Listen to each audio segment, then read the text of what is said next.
One of Australia's richest iron ore miners, Andrew Twiggy Forrest, is embroiled in a bitter dispute with local landowners over a multi-billion-dollar project in Western Australia's Pilbara region. Mr Forrest's company, Fortescue Metals Group, has long boasted of providing jobs, training and opportunities to Indigenous people. But now it's accused of exploiting divisions in Aboriginal communities, buying the support of traditional owners and pressuring consultants to write favourable reports. Tonight, an insider who worked with Fortescue for more than a year gives his account of what went on. Bronwyn Herbert reports from Perth. Billionaire miner Andrew Twiggy Forrest has always prided himself on helping Aboriginal people. I've had one message I give, and I've been giving this to ever since I became a businessman. The more you know Aboriginal people, the more you love them. But for more than 2 years, he's been involved in one of the most bitter fights with Indigenous people over his company's latest multi-billion-dollar development in the East Pilbara.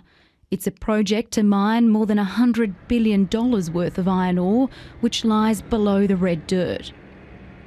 We read your agreement, we understand your agreement, and to be frank with you, it's crap, right? Michael Woodley leads the Injinbadi Aboriginal Corporation, also known as YAC.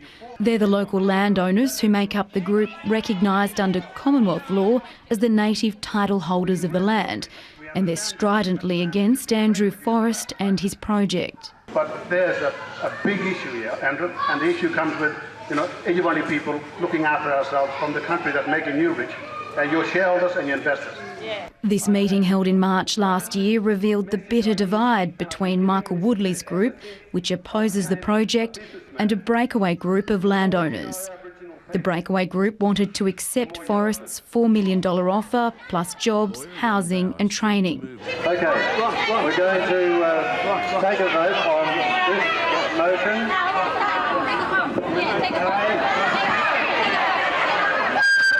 We're going to put this motion. Can I see the hands of those who support this motion? Big up, high. We're going to count the hands. The meeting was ugly and physical. The breakaway group claimed to have won a vote by this show of hands, enabling them to negotiate directly with Fortescue. It was a big win for Twiggy Forrest. Sitting next to Forrest at the meeting was Perth-based lawyer Kerry Savas. He was employed by Forrest's company, Fortescue Metals Group, or FMG, for more than a year to help the breakaway Willamurra group. Now, Kerry Savas says the whole meeting was a set-up. So on the face of it, this was an Aboriginal meeting. However, when you look at it closely, it wasn't. It was a meeting invited, the table was set by FMG, and they had prepared the menu as they wanted it. So they had prepared who the guests were going to be. They wanted to get enough people there to defeat the YAC, and they did. So it is unusual when it's a corporation involved, and they want to control the meeting to that extent, and to pay fees to people that are voting at a meeting where the outcome of that vote is directly affected to the company. That in itself is very unusual. Kerry Savas was eventually forced out of the company. Tonight he gives an insider's account of the bitter fight over the project.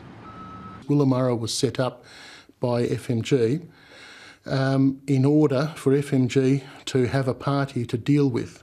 So what they did is created their own, and they created the Willamurra. What's so controversial about this? Controversial is probably not the word. The word is illegal. The Native Title Act's fairly clear. It doesn't give terribly many rights to the Aboriginal group, but the one thing it affords Aboriginal people is good faith negotiations. And that's not been interpreted to mean awfully much in the courts, but what it does mean is that the company should engage the Aboriginal group in a good faith manner and talk about possible compensation. The Solomon Hub area, and in particular a deposit known as Firetail, is rich with Aboriginal artefacts. There's rock shelters and burial caves. and materials used for initiation ceremonies, including sacred stones and ochre, collected from the main creek. The Native Title Tribunal accepted sworn evidence from Michael Woodley in 2008 that the Injinbadi people had specific cultural connections to this land. Country is more important because you can take your kids back, learn them this and learn them that, and there's a lot of things on country. People think that when you go out in the bush it's dead, but it's not, it's alive. It's voluntarily alive. Even the rocks, they might be just a heavy looking object, but it means something, Even with the ochre you get, from country. But the process of FMG gaining heritage approval has been mired in accusations of corruption, bullying and conflicts of interest. In 2010, FMG commissioned Eureka, a New South Wales-based archaeology company, to report on the land's Aboriginal sites. But after submitting a report, the consultant claimed in a letter to the Department of Indigenous Affairs that she had been asked by Forest's company to remove sections of her report. It soon became very clear that if we did not comply, FMGL would withhold payment of our previous outstanding and well overdue invoices on the basis that FMGL could not be expected to pay for a report that it could not use.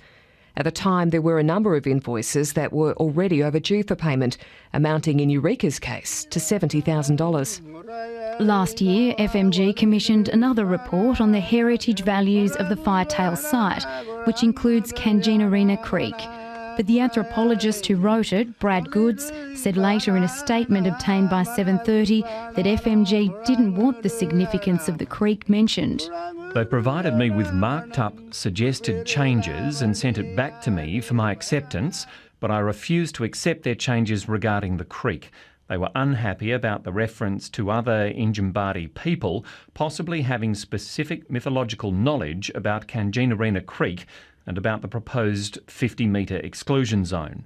It was the worst, the most reprehensible experience I've ever had as an anthropologist. Brad Good says FMG cut his contract when he refused to make the changes. FMG then got another archaeological firm to study the area. Company documents show the directors of that firm are the parents of FMG's heritage manager. Kerry Savas says the whole process needs investigating.